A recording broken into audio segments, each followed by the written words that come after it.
All right. Welcome to episode 22 of Trade Secrets. We are excited today to welcome Matt Virgin, Senior Vice President at SunCap. So thanks for joining us today, Matt. Thanks for having me. Thank you. Yeah. Thanks for having me. I'm happy to be here. We are excited to talk industrial real estate development. It's been the prom queen for the last couple years. And we'll get into that because obviously that's what SunCap's bread and butter is. But the topic du jour for what's going on in the world today is our wonderful city of Pittsburgh.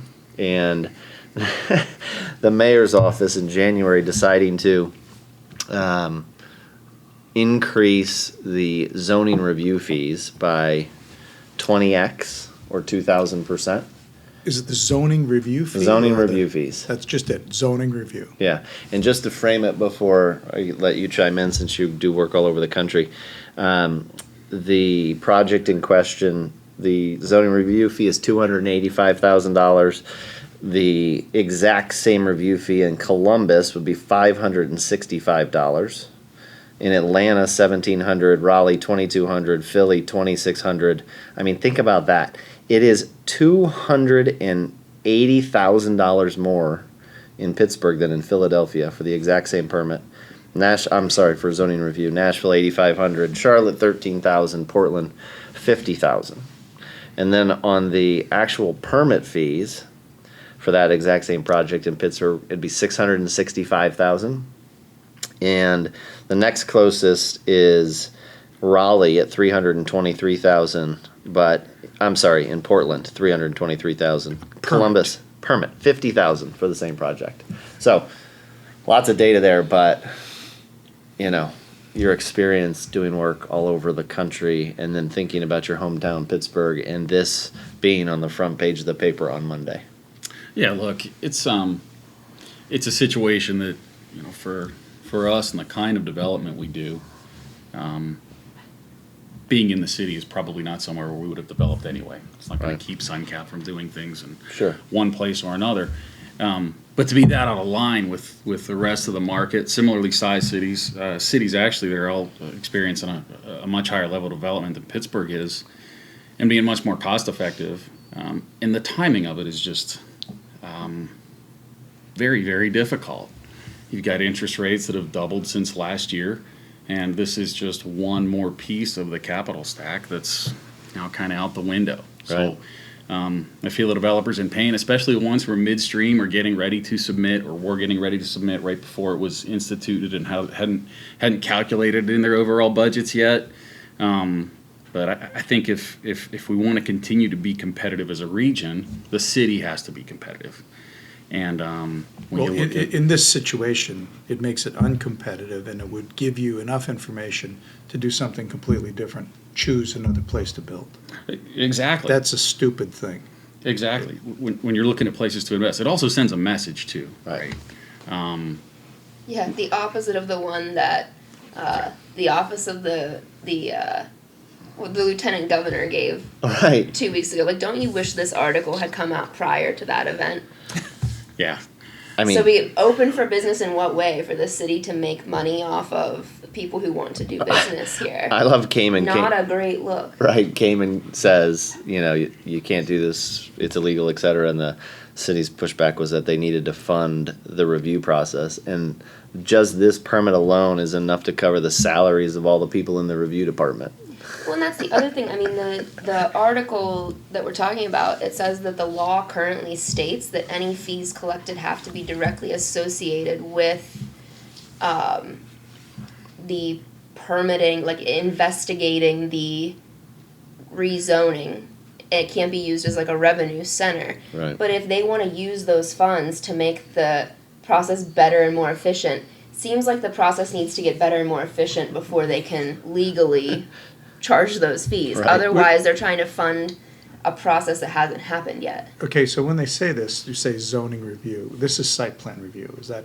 No, zoning review. So I think in situations like in the Walnut Capital one, they're asking for variances to a zoning situation. All right, so it's a submission for a change or a clarification of the zoning. It's not. But I thought it was licensing and permitting as well. Yeah, the permitting is also out of whack. That was the second set of numbers, right? Okay. But I guess, leave it to Pittsburgh to, in this study, be the 39th out of 40 most expensive place to do business in the country. But Who was number 40? Do we know? it doesn't They put say. it in there. It doesn't say. But We just want to know that one city that we're beating here on these fees. And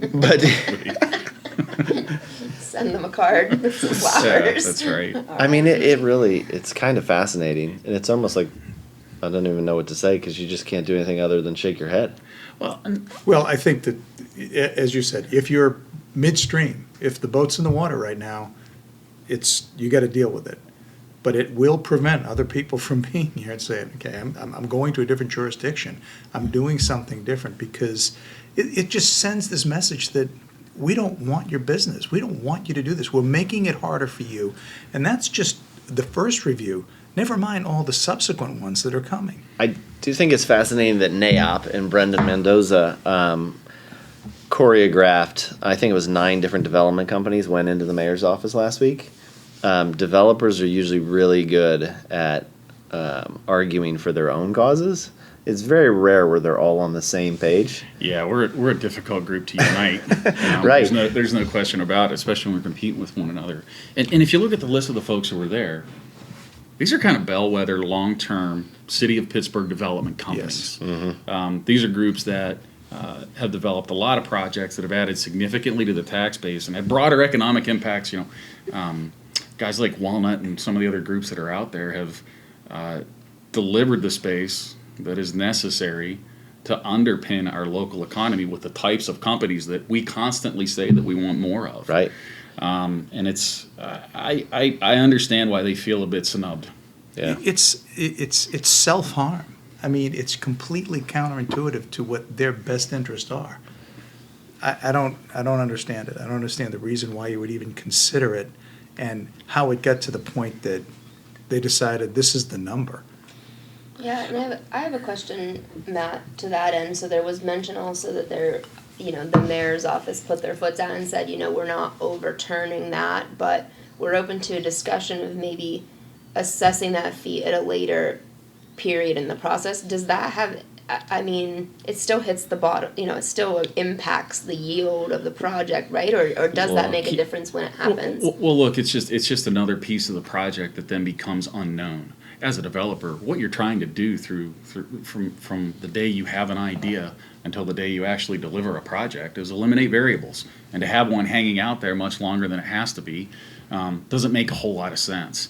Look, I think everybody probably would have grumbled about some kind of incremental increase, right, even if it incrementally increased for the next 2, 3, 4 years. Right. But you wouldn't have had kind of the backlash that's out there now. I think that developers would have embraced paying a higher fee if it meant to streamline the process. But not a 20x. Right. That's just, for a process that's already super slow. yeah, it's such a non-starter. And also, I think too, if there were visible, tangible changes or improvements made to the process before trying to implement a higher fee, then a lot of people would be willing to, more willing to pay more if they've seen improvements. But it's still, you don't want to pay that much more for brain damage you're going to incur when no proof of concept, right? Yeah, exactly. Yeah. So I think it's just, and it's almost even more frustrating. Like, I was very optimistic about this mayor and this administration because they did seem to always have like an open door policy and seem to be listening. But the fact that then you can get all of these developers in and like supposedly listen to their concerns, the people who are underpinning all of the business all of the growth in this area, and then turn around, take a hard line and say, no, we're not changing it. That's almost more frustrating than if you just don't take the right. meeting and listen to all their concerns. It is a bad look. The meeting probably shouldn't happen. It's a horrible look. And what about the companies that would be coming in here and saying, all right, I'm considering Pittsburgh as a place I want to locate my company. And then they see this, they hear about it's impossible to deliver product here when they can go anywhere else in the world, and it just makes it that much easier. Well, even Kevin it's started so on much that. less He's competitive. Well, and don't even think been about. on a warpath. And we're going to switch gears here in a second to the guest of the day, but the mayor wants affordable housing development in the city of Pittsburgh. How in the world do you say with a straight face, we want affordable housing development, but oh, by the way, I just made it. I just made it 2,000 near times. impossible Yeah. to start a project. So Matt, you talked about development being the game of eliminating variables. And I thought that was a good segue into, like, can you give us, our team, and, the fools out there who are listening to us on this, just a kind of an overview of who is SunCap, what does SunCap do, what's your, a day in the life of Matt at a pretty neat company look like? Yeah, no, I appreciate you having me on. SunCap Property Group is primarily an industrial development company. We've been in business since 2009, so we're still relatively young, particularly when you look at the field here locally. We're actually headquartered in Charlotte, North Carolina. We have offices here, Denver, and in Charleston, South Carolina as well. We have about 8 people that sit here in Pittsburgh on a permanent basis, and we have 2 or 3 visitors from Charlotte on a weekly basis, much to their chagrin. Sure. We're flying them up here because we're busy. We have a lot of projects that are going on in the Northeast right now, and that's the team that manages the construction of the projects, along with a couple of delivery guys here that we have in Pittsburgh. Okay. I'm responsible for all of the development in the Northeast, particularly Pennsylvania, kind of Ohio to New York, and I'm also responsible for several clients on a national basis. So how many states are you guys actively under construction in today? We're actively developing right now in 8 different states. How many different sites? Right now we have 16 projects in some stage of development. Those aren't all under construction, but they're either in for permitting, set to close, or we've closed and are waiting to start construction for one reason or another. And I think that if you look around the country, we've developed in about 200 different cities and municipalities. Okay. We cut our teeth as a preferred developer for one client, and they took us around the country very, very quickly and very, very early in the growth of the company. And it really put us in a position where we modeled our growth to be able to go ahead and parachute in, jump in any market, and we felt confident that we could deliver a project there. Because I'm here, Right. I'm much more fond of driving to my projects in the morning and leaving those meetings in the morning than I am hopping on a plane and jumping around the country. But that is a significant part of our business, and it will continue to be. The build-to-suit side will continue to be a significant portion of our business. And is it 100% build-to-suit? It's not. So right now we're about 70% build-to-suit. Okay. I expect us to stay in that range for the near term as it kind of goes up and down with the economy and demand. But I expect that to be a good number for us to be at that's durable. And go ahead. I was gonna say, so is it safe to assume the other 30% you're doing on spec? That's right. We've done speculative projects around the country, 6 or 7 projects in the West. We've got 3 or 4 active in the South right now, and we have actually we have a couple that we'll be announcing here in Pittsburgh over the next 3 to 6 months. And what have you noticed?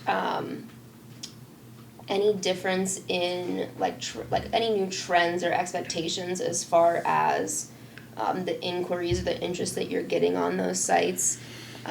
Like, for example, I feel like we represent a larger warehousing distribution asset, and a lot of the leads we're getting are like massive chunks, like 60,000 square feet plus, but they want it tomorrow. Are you seeing that in your world, or?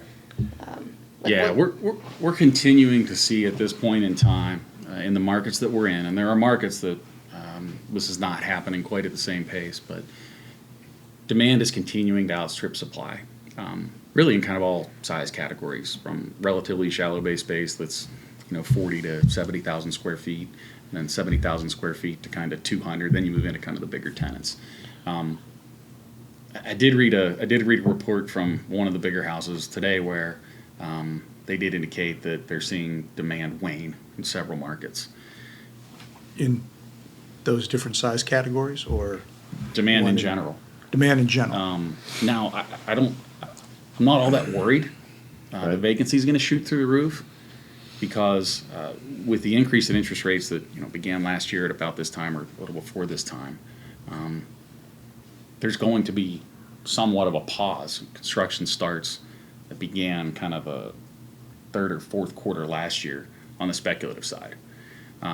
While there's a lot under construction and delivering right now, I think that there's going to be a sharp decline in deliveries for kind of the back half of next year. How many spec products do you have under construction right now? Under construction right now, we've got 5 projects that are currently speculative under Where construction. are they? Denver, Phoenix, Savannah, Greenville, Spartanburg, and almost here. Almost here. Right. When you say almost here, is that almost that it's almost started or Almost that we're supposed to close on the land by the end of May. Okay, all right. Okay, so And- that's, Size range, like 500,000 square feet. We have projects as small as 220,000 square feet up to $1 million. Okay. That's market dictated. Yeah. yeah. There's box markets, there's big box markets, Sure. there's bomber markets, and there's smaller, shallower bay Mm-hmm. markets. Sure. And talk to us about the build-to-suit process, because that's obviously different than spec, but most of our listeners might not know the difference. So, build-to-suit, what's that mean to you, or how would you explain it to the layperson? So our build-to-suit process is really just an extension of what a good tenant representation or corporate services client manager process. It's just where their process begins to slow down, our process begins to pick up. Okay. Effectively, we'll have a lease signed at land closing, and we're building a building to a tenant specifications. Exactly how they want it, right? That's the simplest way to boil it down. But we'll also assist in feasibility, site selection, all of the front end things that clients need to help make smarter real estate decisions, and to help brokers help their clients. Sure. There's a skill set that we don't have on the site selection side and casting a wide net. And then there's a skill set that a lot of brokerage companies don't have, where you can really begin to budget things. You can really begin to give kind of real-time capital markets input. This is what I think your rent is going to look like. We work an awful lot with our broker partners to solve things on the front end. And I would tell you that most of those projects don't come to fruition. We're fighting for the 1 or 2 out of 20 that do. Sure. And on the front end, how in 2023 in 11 projects that are build to suit, how transparent is the process with the end user? Like, is it a math formula that they see, or is it SunCap's just saying, here's what your rent's going to be? Sure. So some clients are really only rent driven, right? Right. I would say that those are the clients that are doing one build to suit in 10 years, one build to suit in 20 years. They're really facility focused, and they're really focused on that rental number. Okay. Other clients want to see everything. They want to understand who the subcontractors are going to be. And I would say that most of our clients lean that way. So they see everything. So they see the whole formula. They see the build yield. They see the costs. We'll have cost reviews. They'll understand exactly where the project is from a budget standpoint and a schedule standpoint as often as they would like to. And they absorb because obviously we've seen inflation go through the roof, construction prices, et cetera. So from the time you have a site selected to the time you put a shovel in the ground, who's absorbing the construction inflation risk? The tenant or the developer? Well, that's a good question. So in most cases, we're guaranteeing pricing. I shouldn't say that. In all cases, we're guaranteeing pricing. At some point. We're guaranteeing pricing. We're guaranteeing a rental rate. Okay. The little bit of gray there is we will have the open conversation with the tenant. Look, we believe that there could potentially be some pricing escalation risk in these items, and we are allowing for that. Okay. And we will either carry a separate outside of the rental rate contingency on that? contingency, or we'll and look, you can carry all kinds of different contingencies. Tenant change order contingencies, because believe it or not, through a 12-month construction process, every once in a while a tenant changes their mind. It's exactly what they want, which is fine. But we'd rather account for that up front than try to amend leases, seek additional approvals, and work our way back through a corporate process that may not line up from a timing standpoint with your construction and delivery process. Yeah. And then throughout the last couple of years with the volatility, the the logistics or supply chain issues and the scarcity of some of the materials. Has SunCap done anything as a large-scale developer to help offset that risk? Yeah, again, so the way to offset risk in environments like we were in, maybe we're not quite in it anymore, by the way. There are still certain items, we can talk about that, kind of the next line of questioning. They're Over still a bourbon little number rough, 2. right? But the way to shake risk out of that is through communication with the tenant. And that communication may be, hey, look, we need to just sign an agreement of reimbursement, not just for design and things like that, but we've got to go ahead and make a deposit on this particular construction element right now to make sure that we can hit your date. So that's the way you shake those risks out. But at that point, the tenant's then sharing in the risk with you. Sure. Yeah. And what are you seeing in terms of how far is a tenant willing to go in that that risk early on? Like, it depends on the are tenant. they taking on 7 figures of risk? There are certain tenants that are willing to take on a lot of risk with you to make sure that their project's delivered on time. Okay. So yeah, it depends on the tenant. It depends on what the ultimate goal is for the facility. If they're solving for kind of a program or network-wide need that they really have to have, we've seen tenants willing to commit to significant dollars. In most cases, it's still primarily design, entitlement, while they're working through some kind of next level of corporate approval. Right. So some of these guarantees, if I'm understanding correctly, like we need to order this project now so that we can deliver on time, happening before the lease is executed? Yeah, so we actually, through the negotiation of a letter of intent, oftentimes an agreement of reimbursement will be attached to it. Because build-to-suits are tenant-specific. It's not like I'm building a speculative building and I can lease it to anybody. A lot of these buildings are pretty sophisticated, have very specific improvements that are associated with them, and they're not market conforming. Mm-hmm. Does that ever impact, and maybe this is a better question for the tenant side of the equation, but does that impact the leverage, like, with remaining things that are outstanding in the back and forth of negotiating out the lease? I mean, if they've already committed to reimburse for certain materials or pieces of equipment or XYZ, certain point they're kind of committed before being signed on the dotted line. Well, right? Yes and no. There's a speculation that they would probably have, we're going to have X amount at risk, but they can still pull out if they wanted. Yeah, and look, just because they're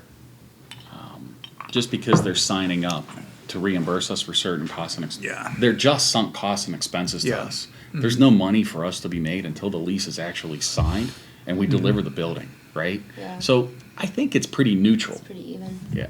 That's actually a really good question. And a Thanks. magnifier. The look in Michael's eyes, I thought I was about to really get it. No, I was going to say the magnifier on that the developer isn't making money on that stuff. Yeah. It's like The developer is transferring risk, and the tenant, obviously, the tenant would prefer to transfer the risk to the developer. That's the whole reason why they do the build-to-suit in the first place. Right. So it's just who's really absorbing this, and I think that kind of builds on the partnership when you're going through that process.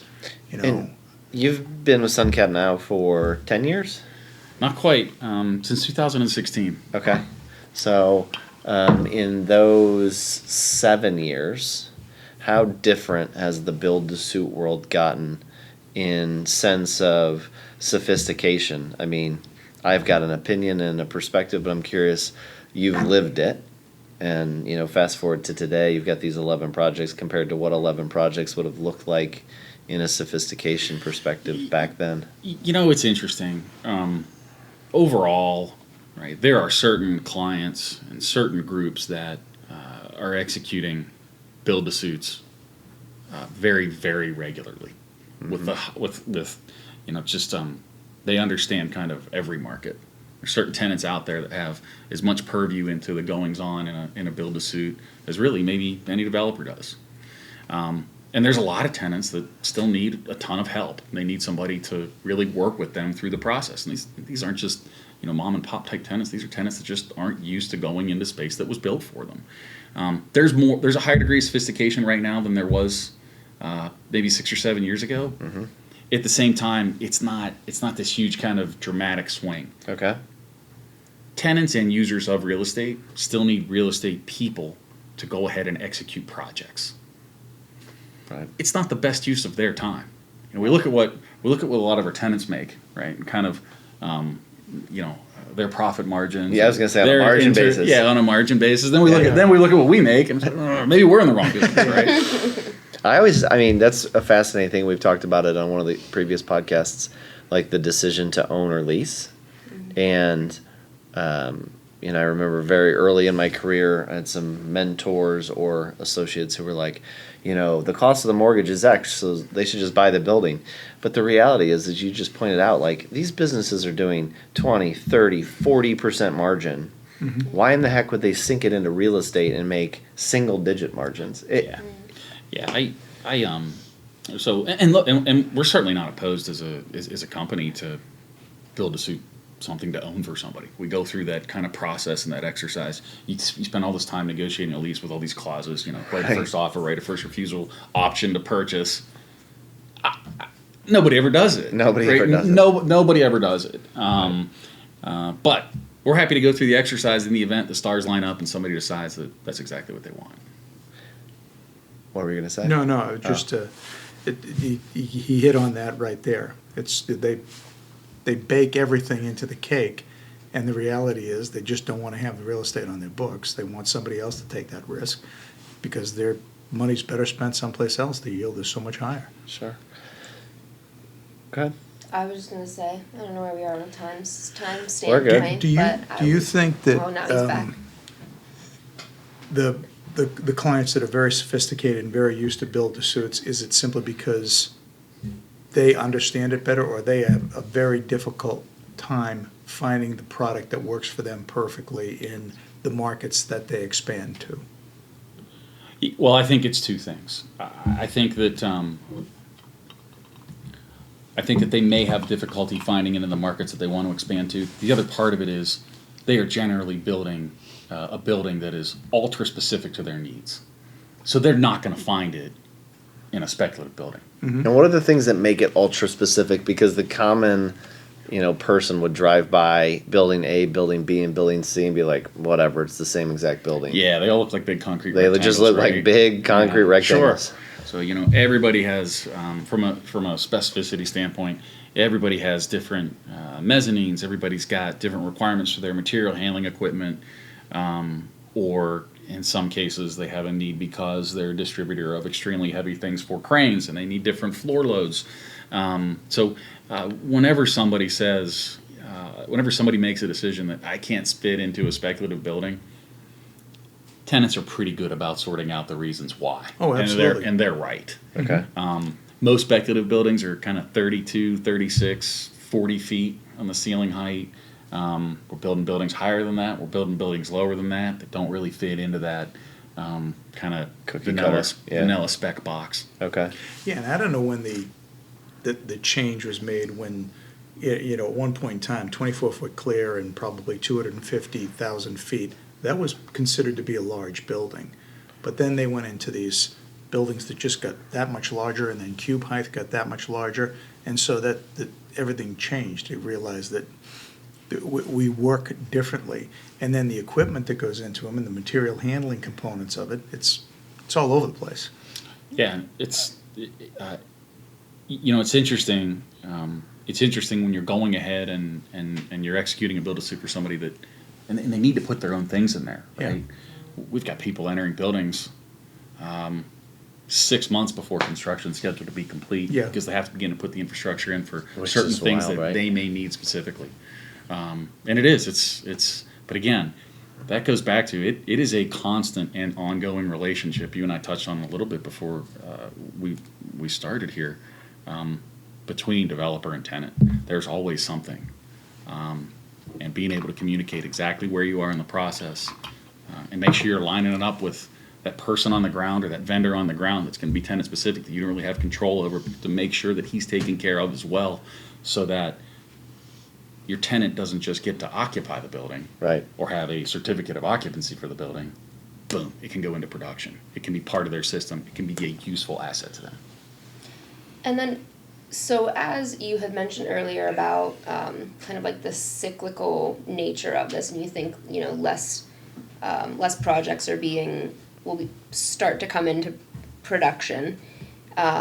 Does that inform in any way your hold strategy once these assets are built and fully leased? I mean, what percentage historically do you keep, and now are you holding on to more of those as an owner rather than selling them off to, I would presume, create, you know, liquid capital to start new projects? Yeah, it's interesting as we've moved through the process of growing as a development company.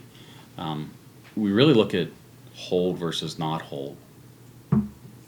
Asset's asset. You know, how much do we like it? How much do we like the credit? Where is it?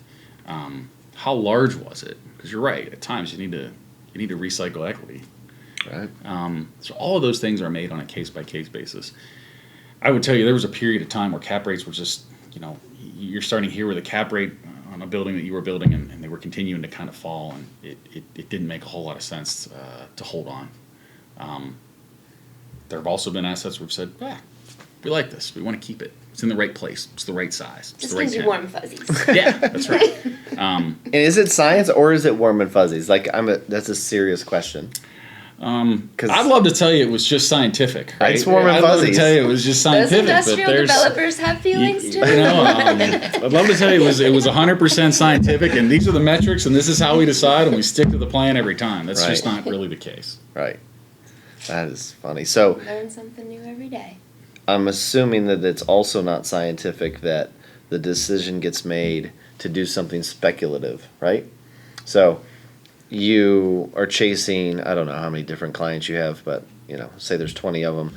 You're clearly always trying to make sure you get their next build to suit. Like, it's part of the game, right? Sure. And there's very few people in the country who are doing what you're doing at the scale that you're doing it. But then in the boardroom, somebody says, I think a spec building could be good here, and why? Like, is that scientific, or is that also just a warm and fuzzy, hey, we were in this market, we noticed that there was something missing, so we're going to throw it up and see what happens? No, I would say there's too much risk, because even a small speculative development. What's $250,000 square foot spec building cost? $25-30 million. There you go. So you're dependent on the market, land prices, and where you are. Yeah, so Those you're are like at big 100, bets. 115 Those are big bucks a bets. foot. Yeah, big bets. And I would say that it is much more scientific.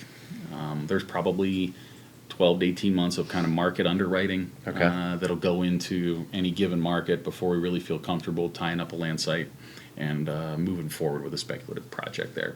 Understanding historical absorption, understanding historical vacancy. Some of it does come down to how well do you know the market. And is somebody on SunCap's team solely dedicated to being the scientist on that stuff? Each of the business development guys in their given markets will lead that effort. Okay. We do have great support. When you spec buildings, you've been in that market for a while, though. Is that correct?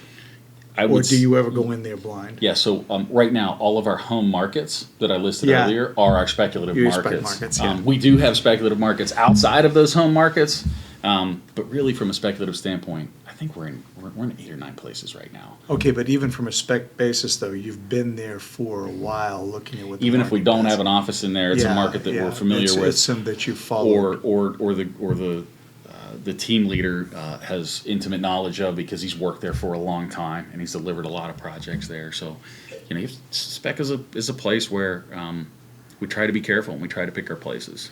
And if I heard you correctly, you've got the potential of doing something speculative here in our backyard.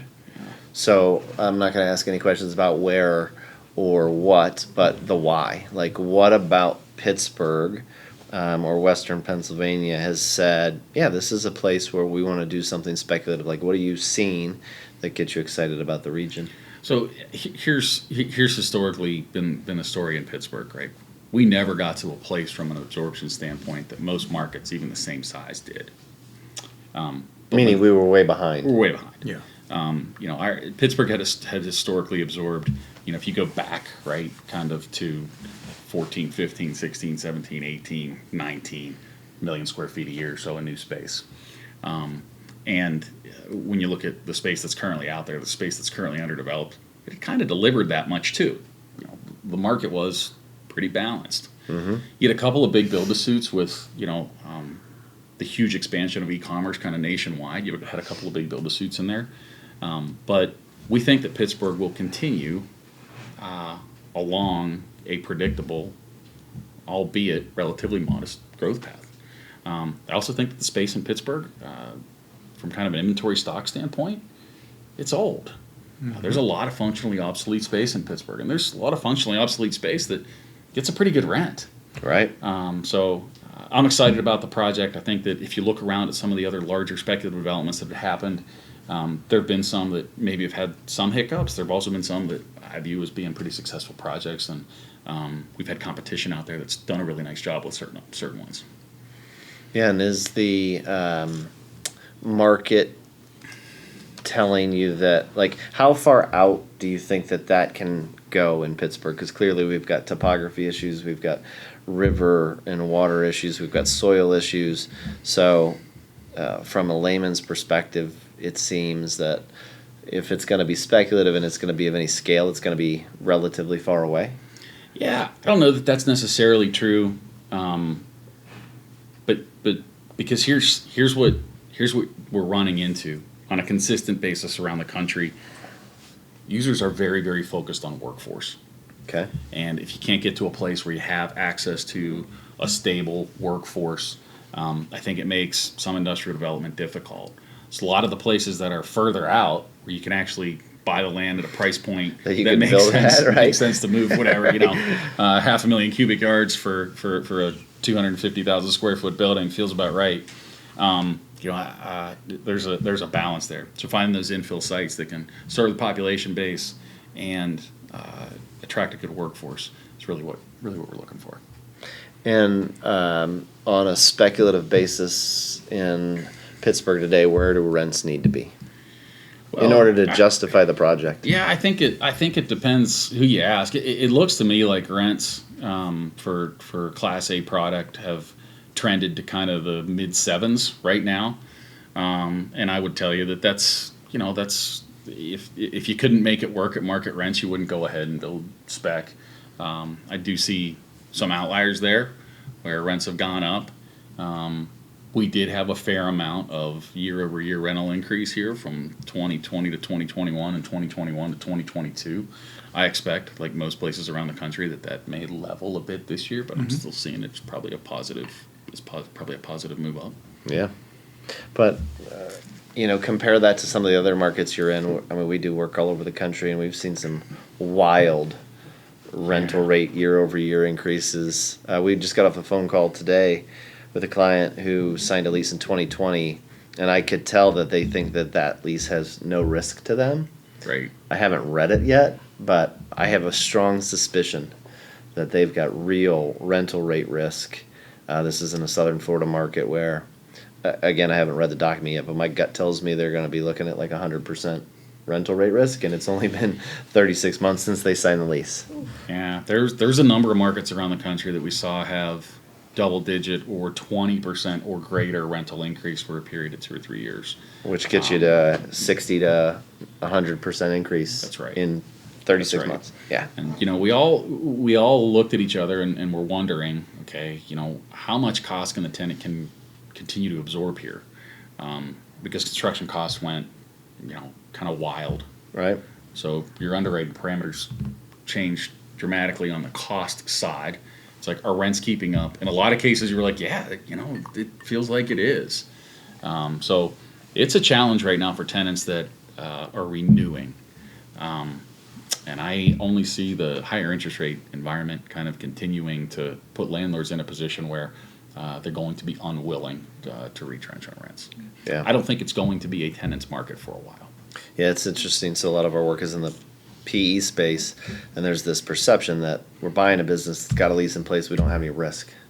And we're like, there's so much risk that's hidden that we always joke like the appraisal would never find it, the accountant would never find it, but there is real like macro level economic risk that's happening around you that you would never see by reading someone's lease unless you were looking at the market around them. I think that's right. Construction costs. So are they crazy high still? Do you see them coming down? I'm a believer that once you could sell a light socket for $2, you're never going to sell it for $1 again. That's just my perception.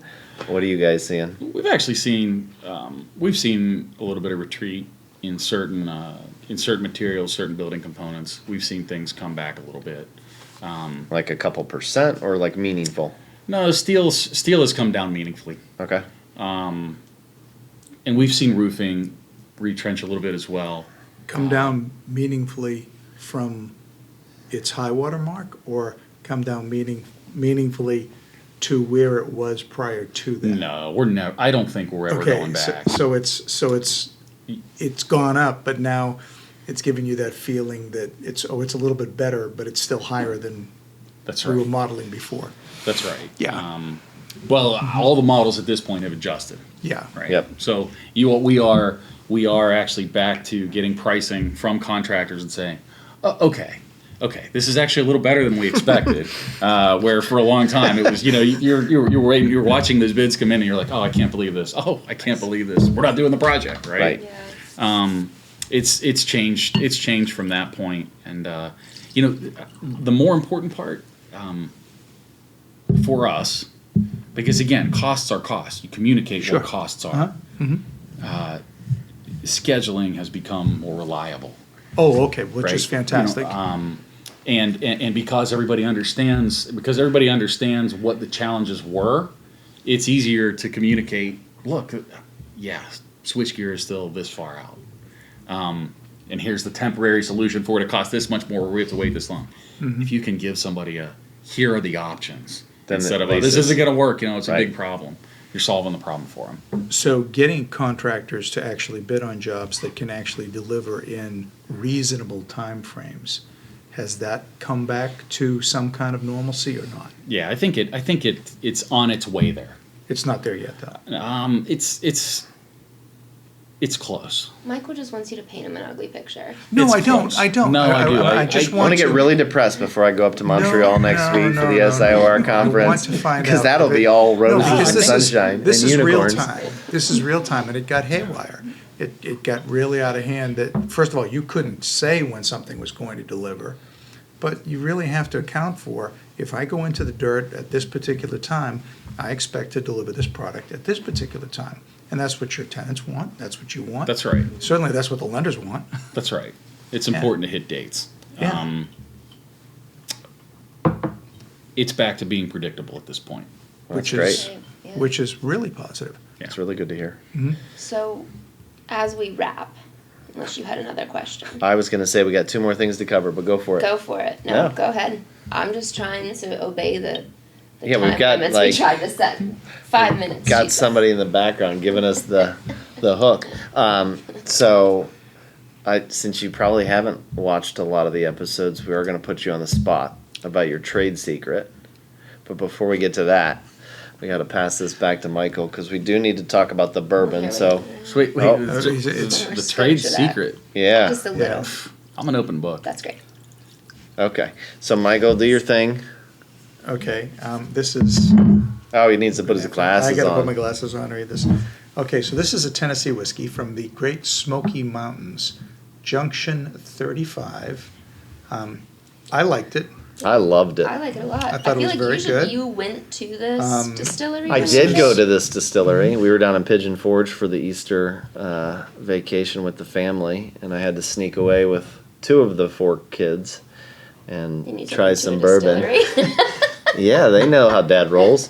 And we got some food, and we tried this, and I loved it. Yes, I thought it Yeah, was very I nice. actually think it's very good. And it goes to show you that a bourbon doesn't need to cost thousands of dollars or hundreds of dollars. It was a $30 bottle of bourbon. Yeah. What'd you think? I thought it was great. Yeah. Matt, You are did. you a bourbon drinker? I am not. I'm not. Well, we could point you in the right direction if you just thought that was great. If I decide. Right. Yeah, so it's a winner for me. All right, your trade secret. Trade secret. Wow. The Matt Virgin's trade secret, not the Suncap trade secret. So this is going to sound very generic and maybe even a little bit trite, but my trade secret is that make sure that you are treating everybody on your team the way that you would have wanted to be treated whenever you were in that position, or if that team member happens to be above you, how you would like to be treated when you are in that person's position. That is fantastic. I don't think that that's trite or generic. That is, Yeah, that's great. That's You're also really good. talking to a boss that is willing to bring someone in to give us chair massages once a month. So Whatever it takes. I think you're speaking our language here. Yeah, and the only question I was going to ask, it was just kind of a wrap up similar to the trade secrets, was what's like if you had to pick a project in your career that it stands out for like something that was just wild or super interesting or crazy circumstances, do you have any cool like war stories, but could be good, could be? Yeah, look, so this isn't a specific example. The groups that we work with on a national basis that are highly sophisticated are great. We're actually part of their team. We're part of their delivery team. And that's incredibly rewarding. Mm-hmm. But there's nothing like working with a group who's not sophisticated, is super scared of the project, and hasn't done it before. And that particular internal team at that company can look back at it and be proud of it because it's their building. Even though we might own it, it's their project. They feel ownership of it, and you really helped them through the process. It's great to work with folks that know that we're doing, and sometimes those particular groups can bring a whole myriad of challenges because your teacher, as well as kind of executing the project. Right. But at the end, when they're satisfied, that's a cool project. I think that is exactly why. So we had lunch yesterday with someone who we're really interested in bringing onto the team, and his whole career has been working with the big boys, the Fortune 100s, the Fortune 500s, etc. And I wish I could have delivered what you just said when he asked me, why do you focus on the privately held business? And 100%, it's because of the reward associated with the understanding that it was impactful versus it was just another thing in the day of yeah. He's got 10 of them going on around the country. Right, exactly. Truly providing a service. I do have one question. All right, and this is a wrap. Okay, this is a wrap. So it better be good. No, it's not. It's not. It's It's not actually gonna be just good. my own personal edification. But do you have a favorite market that you work in now? What is the market that you like doing? Listen, Michael, I'm a Pittsburgh guy.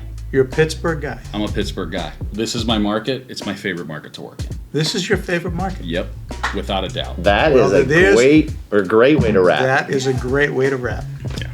Well, sir, thanks so Alright. much. Yeah, Cheers. Thank you for coming. Cheers. That was We really really appreciate it. Thanks for Cheers having again. me. Cheers. Cheers. Did we do the first cheers also on camera? We did. Gosh, that's awkward. Okay. It wasn't on camera. That's a wrap. Episode 22 with Matt Virgin from Suncap. We look forward to the next one, and thanks again for joining us. Thanks, man. All right, appreciate it. Appreciate it.